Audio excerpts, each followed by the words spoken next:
పద్మావతి అయితే వాళ్ళ అక్క దగ్గరికి టిఫిన్ తీసుకొని వచ్చి, "అక్క నువ్వు రాత్రి నుండి ఏమీ తినలేదు, ఆకలిగా ఉండి ఉంటుంది, నీకోసమని ఇష్టమని చెప్పి ఇడ్లీ తీసుకొని వచ్చాను తినక్క" అని చెప్పేసి అయితే తన చేతికి ఇస్తూ ఉంటుంది. అది చూడగానే అక్కడ ఉన్న వాళ్ళ అక్క అయితే ఇష్టం లేకుండా పక్కనైతే బుర్ర తిప్పేసుకుంటూ ఉంటుంది. ఇంతలో అక్కడకు విక్కీ, ఆర్య వాళ్ళు అయితే వచ్చి టిఫిన్ తీసుకొని వస్తూ ఉంటారు. అక్కడ ఉన్న అనుని పద్మావతిని చూసి ఒక్కసారిగా షాక్ అయిపోతూ ఉంటారు. ఇంతలో అక్కడ ఉన్న అను అయితే తినకపోవటం చూసి ఆర్య అయితే ముందుకు వెళ్తూ ఉంటాడు.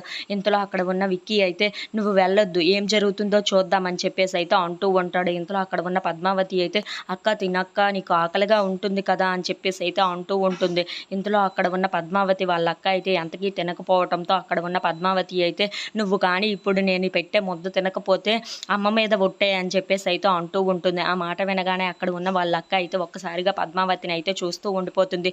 "నువ్వు అప్పుడు చిన్నప్పుడు ఇలాగే కదా నాకు కూడా తినిపించేదానివి, అమ్మ మీద ఒట్టేసి మరీ నాకు తినిపించేదానివి, ఇప్పుడేమో ఇలా చేస్తున్నావు, అందుకే ఇప్పుడు నువ్వు తినకపోతే అమ్మ మీద ఒట్టే అక్క" అని చెప్పేసి అయితే అంటూ ఉంటుంది. ఆ మాట వినగానే అక్కడ ఉన్న వాళ్ళ అక్క అయితే నోరు చాపి పెట్టమంటూ ఉంటుంది. అది చూడగానే అక్కడ ఉన్న పద్మావతి అయితే చాలా సంతోషిస్తూ ఉంటుంది. ఇంతలో అక్కడ ఉన్న పద్మావతి అయితే, "మా అక్క బంగారం, నేను చెప్పిన మాట వింటుంది కదా" అని చెప్పేసి అయితే అంటూ ఉంటుంది. ఆ మాటలకు అక్కడ ఉన్న అను అయితే చాలా సంతోషిస్తూ ఉంటుంది. ఇంతలో వాళ్ళిద్దరూ చాలా ప్రేమగా అయితే తినిపించుకుంటూ ఉంటారు. అక్కడ ఉన్న విక్కీ, ఆర్య వాళ్ళు అయితే అది చూసి చాలా సంతోషిస్తూ ఉంటారు.